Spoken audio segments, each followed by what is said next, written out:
Je recommence à avoir peur. Je ne peux pas m'en empêcher, c'est maladif. C'est une sorte de maladie. Le temps passe trop vite. Je voudrais encore dormir. J'ai presque froid aux os, tellement la peur agit. Des courants d'air me circulent vers la pulpe des doigts. Je ne sais pas comment arrêter ces circulations d'air abusives.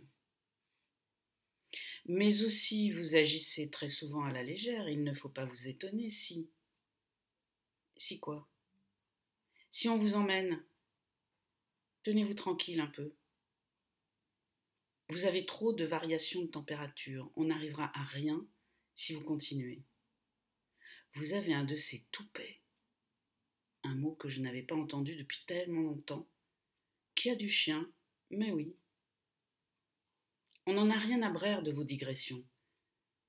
Vous avez mangé un croissant alors que vous n'aimez pas ça, parce que vous êtes lâche. Vous n'êtes pas la seule, mais c'est pas une excuse. Le croissant, c'est l'exact reliquat de toutes vos acceptations.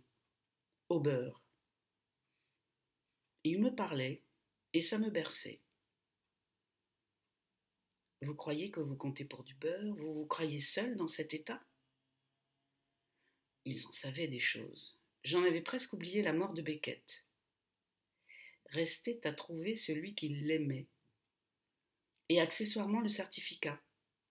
Impossible à obtenir, c'est ce qui se chuchotait dans les couloirs.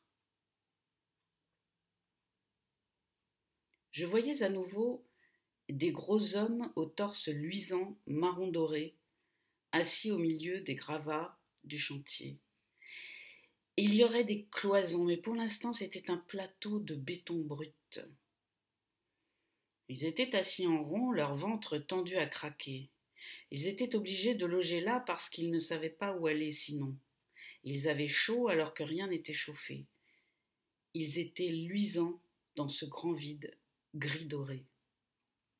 Personne n'avait encore amené les plaques claires pour faire les cloisons, les couloirs.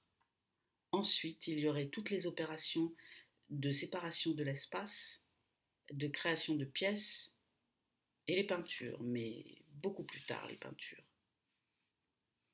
Pour l'instant, tout était très ouvert. Ils jouissaient de l'espace. Ils ne mangeaient pas, mais ils avaient dû beaucoup manger par le passé. Ils se reposaient d'une longue lutte. Ils se reposaient entre deux. Ils savaient qu'ils devraient repartir.